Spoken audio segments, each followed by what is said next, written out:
Morning, George. Hey, good morning. How are you? All right.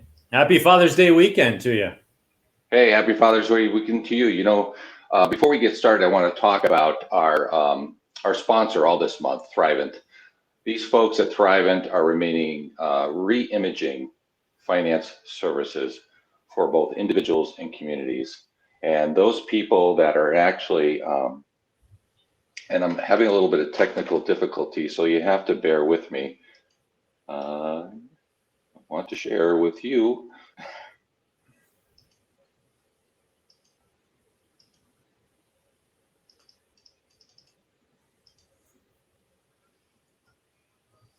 So the guys over at Thrivent, along with Skip Nelson, who actually helped pitch in for you, as well as Brad, have been really helping people in career transition for more than 10 years. For example, I talk about this in my book where it's so critical. A lot of times we use finances as kind of like insurance and all those things as a last resort. We never pay a lot of attention to that.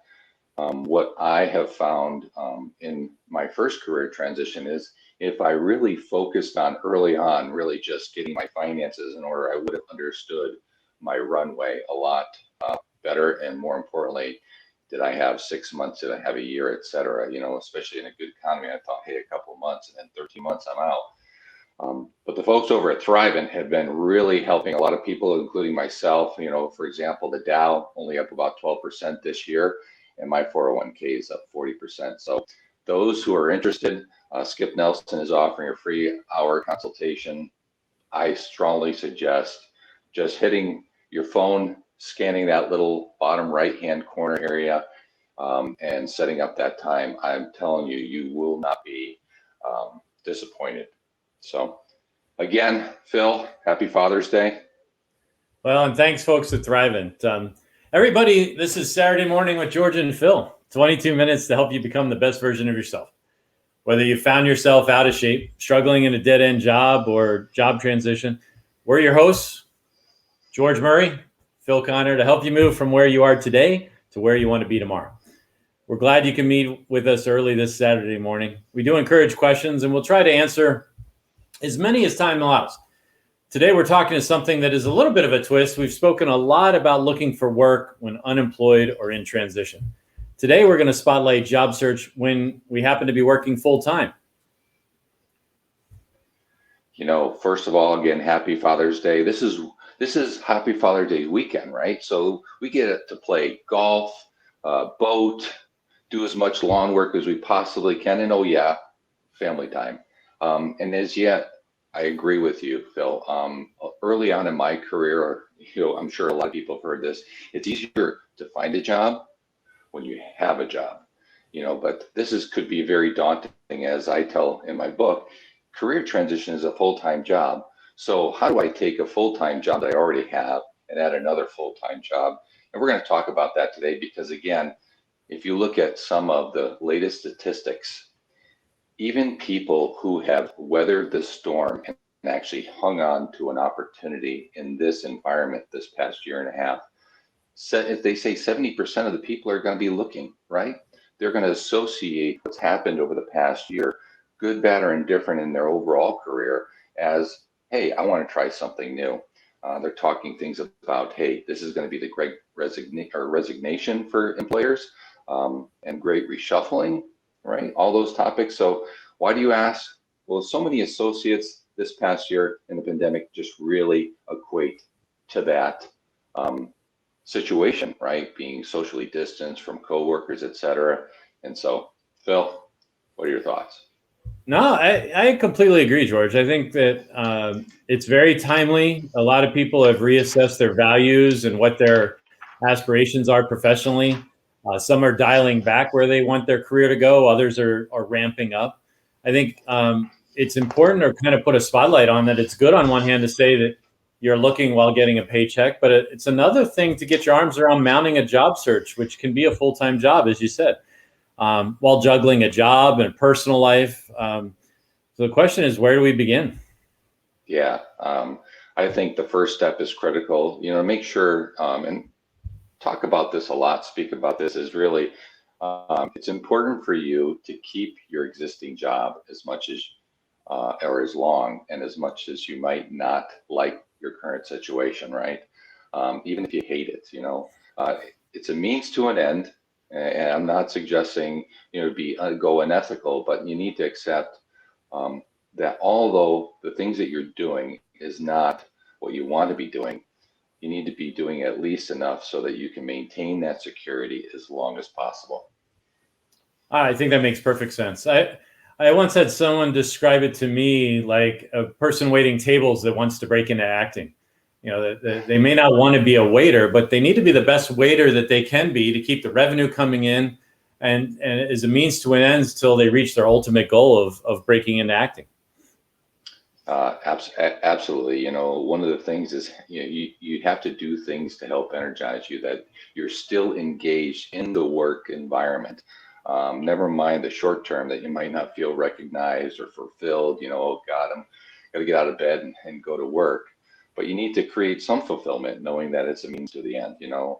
I always suggest people, maybe these times it's more important for you to be engaged in work, maybe bring that up a level. We talk about networking as such a critical factor when you're out there looking for a job, but what about networking in the company, right? Reaching across and building bridges, so that people realize that, your performance is not going to kind of deteriorate and just really enhance the ability of you might be losing your job. So it's kind of like, being a TV actor, the big screen, Broadway, whatever. You really need to pin down what is specifically you want while you're doing all this. So again, yeah, it's a lot of heavy lifting. Well, I think that's a great point. Is that you really need to assess. Knowing that you don't like what your current situation isn't enough. It's being able to visualize where it is that you want to go. And would you agree, George, that as our viewers assess this, that they should assume no constraints? I think that sometimes we have a tendency to talk ourselves out of a particular dream or vision because we might think it's not practical or it's not attainable. But is that a good way to think about things? Yeah, I think that's true. But to that point, if you're vertically challenged, you're not going to turn around and sign up for the MBA and change your overall career. For example, myself as well, I don't have a great layup and I definitely don't have a good hook shot. But you need to focus on something that you're passionate about and build that over time. And one of the examples I tell people all the time, they come and we network and everything else. Oh, I've talked with so many people that, that took work. Because 5 years ago, I was head down in the business, didn't even know how to talk or spell networking, so you don't need to do things ready today, but you have to build up that natural progression. And you use the example of the MBA. I think that if not to focus on a specific job, but on things that fulfill you. If you're 4 feet tall and have a passion for the MBA, being a player is probably not a realistic expectation, but doesn't mean you can't be an executive or work in the organization in some capacity where you can be around the game and be around that energy. I'm a sales guy. I've led sales teams, but have minimal operations experience. I think another example would be I'm not going to focus on being an operations leader, at least maybe not tomorrow. Yeah, I agree, but I think you can build that over time. I've talked with a lot of people that are going through career transition, especially this past year being tough. And I have seen people totally transform and build a new brand and transition, from CFOs going to business development, CEOs saying the last thing I want to do is run another company. I might want to run my own company, those types of things. So we need to turn around and, depending on your age, because we're all challenged at different points, it's going to take you, if you're, over 60, it might take you a little bit more time and effort, but you can do that. It's definitely going to be a lot easier if you're a lot younger. But, that is really just takes a process, and continue to move in that process and continue to evaluate your progress and maybe adjust accordingly. Well, and I think that's a great point, George, is that your age isn't as much as, the 60-year-olds that are watching, have experience. Ideally, they have a network that they built up that they can leverage. When you're younger, you don't have those assets to the same degree. You have time and runway ahead of you. So it really, you just got to leverage the strengths you have. Oftentimes the people consider making a big pivot in their careers. It's valuable for our viewers to know that it can be done in smaller steps sometimes. We both have a mutual friend that helps people reflect on making career changes. Yeah, so before we bring him in, I want to tell you, John Arms, just a dynamic, enthusiastic guy. If you don't know him, you should reach out. You should at least follow him because he's just full of knowledge and experience. And he's an executive that went and launched his own thing very successfully. He's out there helping people do the same thing, making those huge career pivots. And I met John back in 2017 in my first career transition. We met in St. Paul. I had coffee, real great sunny day. I think it was about 78 degrees, perfect weather.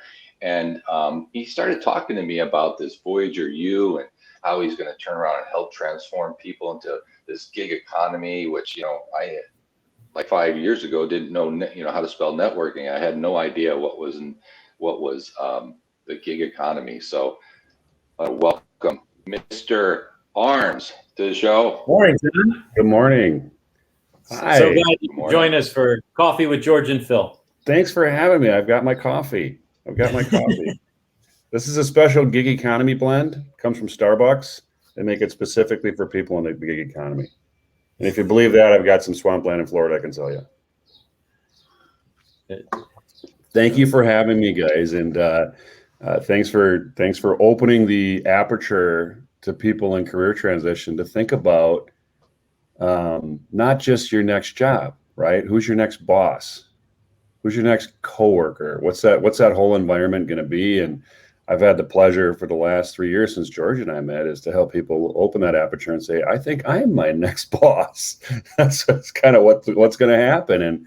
And Voyager is all about helping people realize and go down that path, which is very similar to the same path of trying to find your next employer, but it's looking for a different outcome on that. So, John, we want to dive deeper into that, but first, if you could help our viewers understand that they're working full time. They're in a position that they're not fulfilled. They've got some good experience. What should they be thinking about as they explore the next chapter of their lives, do you think? Yeah, I think the first thing a lot of people have to think about, they really have to kind of take stock and assess. Just take those moments to sort of write down and journal and think about what makes you awesome. What value do you bring? And really, really think deeply about that and write it down and be disciplined about it. Because it's while your network is going to help and getting in front of the right people is going to help, it's all about your wisdom and what makes you awesome. That's going to get you that job or have you choose becoming your own boss. So doing that assessment it's funny, especially in the Midwest, right? We're all shucks people. Oh, shucks. I don't want to talk about myself. Oh, shucks. Don't call me awesome. That makes me uncomfortable. But, you are going to add value based on what makes you awesome. That's just normal market economics at work. So get really thoughtful and spend time there. That's the first thing I recommend everybody does. Well, is it fair that and I love the positive energy around that because it is true. I think we're all guilty of it. We tend to have a little bit of humility on some of the things that we do. We just say, hey, that's just part of the day job. But the reality is that we should be keeping track and reminding ourselves of our wins. But it's also probably important for us to be accountable to the times we've stumbled and why we've stumbled. Is that fair? Totally. You're going to learn, as everybody probably knows, you learn way more from your failures than you do your successes. And every failure is a scar, and you've learned, and you can bring whatever that learning is to your next work environment. And absolutely, I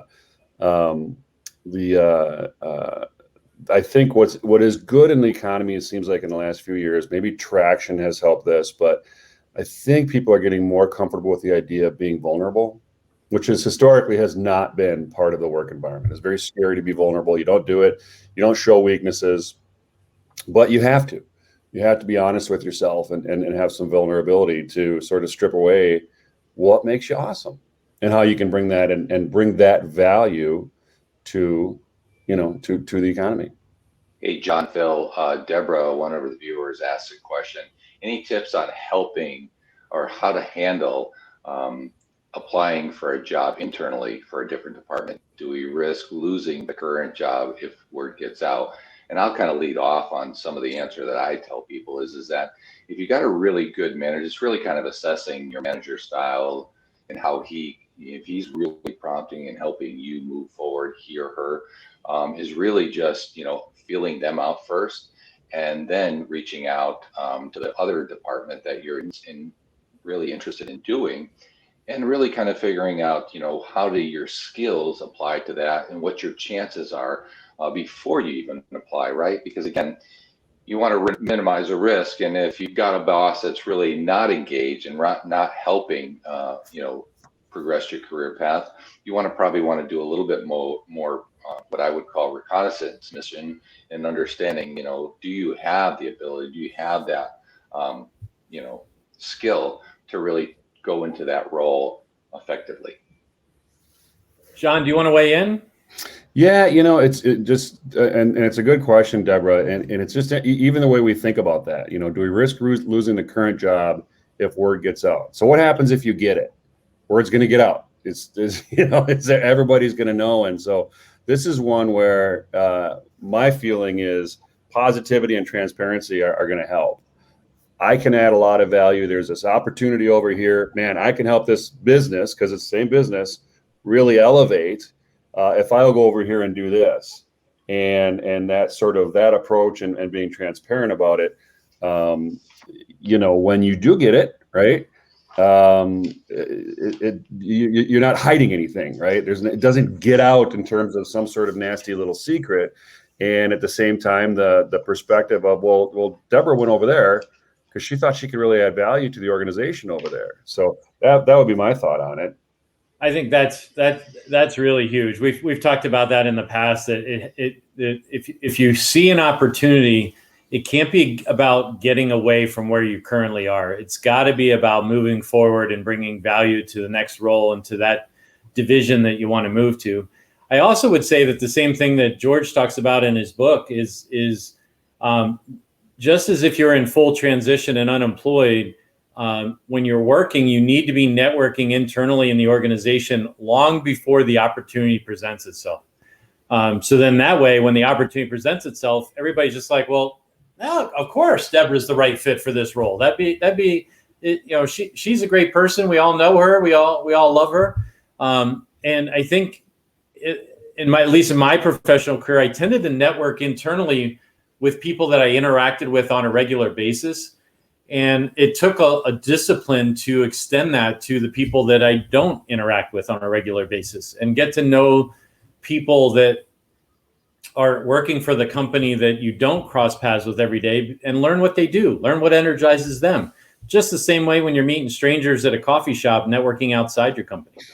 Yeah. And you know what is important too is we opened up the session here and talked about this great resignation, great reshuffling.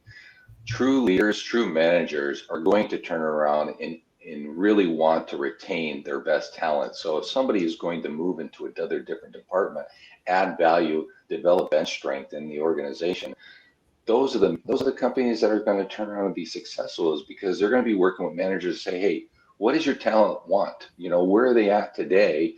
And, forget about the 5-year plan, because that is so old school. I mean, we're living in the day where, 18, 24 months, where am I going to be? What am I going to be doing? And organizations really have to assess and adjust accordingly. Go ahead, John. That's a good lens. And I think it'll force you to look at, am I with an organization? Is this company thinking about growth and advancement and the things that probably energize you versus are they thinking about fiefdoms and protecting territories and just sort of maintaining status quo? That there is probably a filter of the kind of place you want to be versus the kind of place you don't want to be. And I think that the other thing that's very hard for all of us to do, because we're emotional beings at the end of the day, is when we're making that assessment, we really need to take our emotions out of it. Does my boss like me or not like me? Don't look at it that way. Maybe your boss is not equipped to be a great coach. It may not be personal. So assume that they just don't have the tools to help you. And if you're not getting the coaching you need, then explore other avenues to develop a mentoring support network, or as we've talked about in recent episodes, a board of advisors to help you with your career guidance. And so, John, from that standpoint, you've helped people, guide them to. Not everybody could work for themselves, right? No, it's not for everybody, for sure. But it's also not for what you think. I think a lot of people think it's like, oh, that's that super adventurous, entrepreneurial, don't follow the rules, whack job that does this, and it's really not. It's funny. Some of the most disciplined, roles or skill sets really work well here. Gig economy, professional gig economy work, it actually started with finance. Most of the people, this CFOs, you guys probably all know, there's been a lot of fractional CFOs for a while. And now it's starting to open up to, in the last 3 years, it's like, okay, well, ops, marketing, all this other stuff. But it is, you can be your own boss and should be in many cases, but it isn't for everybody. That being said, whether you're going to be your own boss or work for somebody else, you have to think about the value you offer, and anchor yourself in that, because that's where you're going to maximize your yield and find some level of happiness. I always say, don't leave it on the boss. Yeah. The boss isn't going to help you. The boss may have a bad day. It's got to be on your own shoulders, whether you're working for yourself or somebody else. Your success and your happiness will come on your own shoulders. Well, we got a couple minutes. I know we're going to run over a little bit, but getting back on point and kind of closing this message up, again, how do I network and look for my next opportunity while I'm still fully gainfully employed and really trying to ramp up my engagement at work? So, I found is that, in career transition, I had talked about, the first couple of months, you want to make sure, and you use kind of the shotgun approach, get out there, get all your kind of cheerleaders out there in the workforce, basically speaking your skills, etc. However, when you're in work, you've got limited time. So one of the things that I talk about in the book is that maybe you turn around and go to identifying specific timelines, like, for example, 7 a.m. before I go to work, I have coffee meetings, like 2, maybe 3 a week, or maybe you take, 1 or 2 lunches, or, after the work drive home, you guys do that. Now, the good thing is that, with the last year and a half of pandemic, a lot of these can be, Zoom meetings. So you can go on lunch and have a 20-minute, network meeting over and be done. So it's really managing that time. So right now you kind of really bring into really the rifle approach and say, who are the people that would be influencers or potential hiring managers? Whether if you're a vice president, you might be looking at networking with CEOs, CFOs, board members, right? So you really got to really kind of bring it into scope and just outline here are the things that, or here are the times in which I'm going to turn around and strategically network for my next opportunity. Yeah, totally. You have to pay attention to the math. And, we have a tool inside of Voyager that absolutely works the same for looking for a job. And I think a lot of people struggle with the math. For every 1 customer you want, you're going to have 10 people you're having conversations with. To have 10 conversations with people, you're going to have 100 people, new people that you've met through LinkedIn and some sort of thing. So that math really works. And this is where our two worlds really are very similar, in that math applies whether you're looking for, and George, this, like, all right, if you want 1 job, you better have 10 conversations. And if you're going to have 10 conversations, you just sort of work your way up there, and you have to, start to look at yourself through the public lens as opposed to the private, working behind the scenes lens. But that math is actually, I think, very freeing. I think maybe at first it looks a little scary, but it works. It's a classic sales funnel, right? You just kind of, that's it. Yep, keep exactly. the pipeline flowing.